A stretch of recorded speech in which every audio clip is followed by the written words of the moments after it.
Assalamualaikum warahmatullahi wabarakatuh. Selamat datang di Cerita Dimensi. Tidak lupa juga Mimin ucapkan terima kasih untuk semua teman-teman yang sudah subscribe untuk mendukung channel ini. Seperti biasa, Mimin akan bercerita seputar hal yang mistis untuk menghibur teman-teman. Tanpa berlama-lama, langsung saja kita masuk ke ceritanya.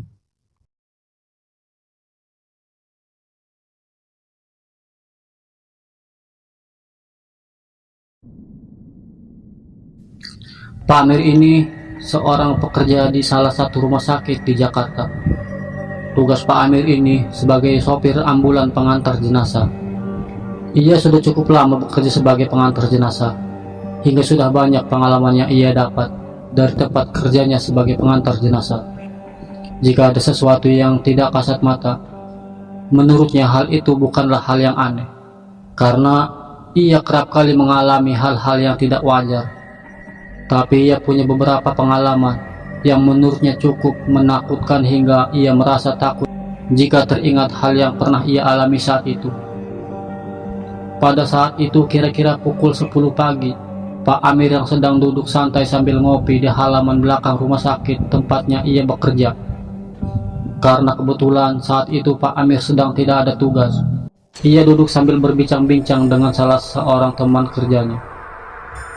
Lalu tak lama kemudian terdengar bunyi telepon dari atasannya bahwa ada sebuah kecelakaan dan korbannya sedang kritis. Lantas Pak Amir pun segera bergegas menuju tempat lokasi kecelakaan tersebut dan ditemani salah seorang temannya. Pak Amir langsung tancap gas agar segera sampai di lokasi untuk menyelamatkan korban tersebut.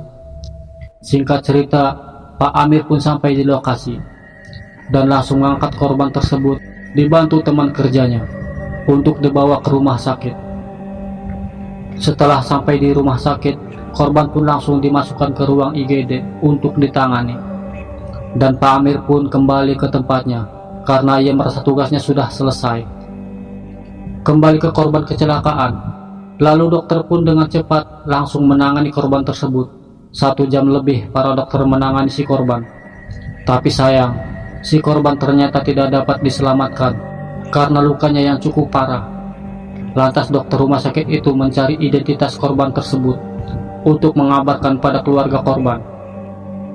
Dalam beberapa lama, dokter itu pun berhasil mendapat identitas korban, dibantu kepolisian setempat. Lalu dengan cepat langsung menghubungi keluarga korban. Singkat cerita, keluarga pun datang dan mengurus jenazah korban untuk dibawa pulang. Setelah semuanya selesai, jenazah itu pun langsung dimasukkan kembali ke mobil untuk diantar ke rumah keluarganya. Kebetulan keluarganya tidak ikut di mobil ambulan tersebut, karena saat itu si keluarga korban menaiki mobil yang dibawanya, dan Pak Amir hanya ditemani rekannya yang duduk di samping jenazah. Singkat cerita, Pak Amir pun segera mengantar jenazah tersebut.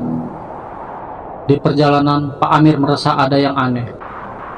Lantas Pak Amir bertanya pada rekannya, "Mas, sampean merasa ada yang aneh tidak?" Tanya Pak Amir sambil fokus ke depan. "Tidak kok Pak, emang apanya yang aneh?" balas rekannya. "Entahlah Mas, aku juga bingung, tapi kok kenapa ya? Tiba-tiba aku merasa ada yang aneh," ucapnya sedikit merasa bingung dengan apa yang Pak Amir rasakan. "Tapi ya udahlah, mungkin hanya perasaan aku saja kali ya Mas," timpalnya. "Pak, hati-hati jalannya, jangan terlalu ngebut," pinta rekannya. "Ah, sampean ini gimana sih? Kayak orang baru saja. Kalau aku jalannya pelan, kapan mau sampai? Sedangkan kita sedang membawa jenazah," jawab Pak Amir sambil lihat spion. Rekannya pun terdiam, dan Pak Amir masih memikirkan tentang hal aneh yang ia rasakan. Tapi ia juga merasa bingung karena entah apa sebenarnya yang aneh. Namun Pak Amir merasa memang ada yang aneh saat itu.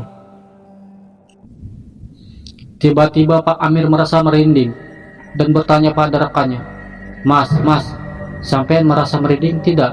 tanya Pak Amir. "Tidak," jawabnya sangat singkat. "Ah, masa sih? Apa sampean cuma pura-pura saja ya?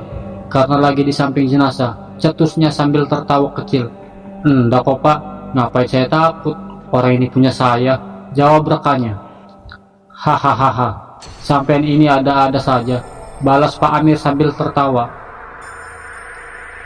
Lalu sampailah mereka di rumah korban tersebut. Pak Amir lantas berhenti di depan rumah korban yang sudah ditunggu keluarga korban, termasuk yang tadi datang ke rumah sakit. Lantas keluarganya pun langsung membuka pintu belakang mobil ambulan. Lalu Pak Amir pun turun untuk menurunkan jenazah tersebut. Mas, Pak Amir celinguk-celinguk nyari rekannya tadi. Bapak nyari siapa, Pak? Tanya dari bapak si korban. Nyari teman saya yang tadi, jawab Pak Amir sambil tengok-tengok mencari rekannya. Loh, kan teman bapak tidak ikut, bapak gimana sih? Ujarnya. Ikut kok, Pak, orang dari tadi ngobrol sama saya di mobil. Pak Amir coba menjelaskan, karena Pak Amir yakin bahwa yang tadi ngobrol dengannya itu rekannya. Ya udah, kalau gitu mana buktinya? Di mana teman bapak sekarang? Orang pas saya buka pintu nggak ada siapa-siapa, ucap bapak itu. Lantas Pak Amir yang terlihat kebingungan pun langsung menelpon rekannya untuk memastikan keberadaan temannya. Setelah panggilannya diangkat, tanpa basa-basi Pak Amir langsung bertanya pada rekannya. Halo, assalamualaikum. Mas, sampean ini ada di mana? Ngilang mulu. Ayo cepat sini bantuin saya angkat jenazahnya, ucap Pak Amir sedikit kesal. Angkat kemana? Jenazah yang mana? Bapak ini ada-ada saja. Lagi pula sekarang saya lagi bawa pasien yang mau lahiran, jadi mana mungkin saya ke sana untuk bantuin bapak, jawab rekannya. Dengan perasaan bingung, lalu Pak Amir pun menutup teleponnya. Wajar saja rekannya bingung dengan ucapan Pak Amir seperti itu, karena memang rekannya itu tidak tahu apa yang telah dialami Pak Amir. Sontak saja Pak Amir langsung terkejut dan berpikir jika rekannya itu sedang ada tugas lain. Lantas siapa yang dari tadi ngobrol dengannya itu? Lalu Pak Amir mengangkat jenazah tersebut dibantu keluarganya untuk dimasukkan ke dalam rumah. Setelah selesai, Pak Amir kembali ke rumah sakit. Di perjalanan Pak Amir masih memikirkan kejadian yang baru saja ia alami, dan ia pun masih merasa merinding. Namun, ia berusaha untuk tetap tenang dan fokus mengendara. Tapi di tengah perjalanan, mobil yang Pak Amir kendarai terasa berat, dan semakin lama terasa semakin berat. Pak Amir lalu coba untuk melihat belakang di tempat jenazah tadi, lewat kaca spion dalam.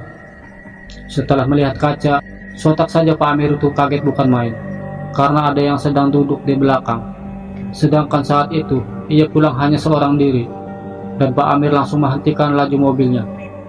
Pak Amir coba menoleh ke belakang, dan setelah Pak Amir menoleh, ternyata di belakang tidak ada siapa-siapa.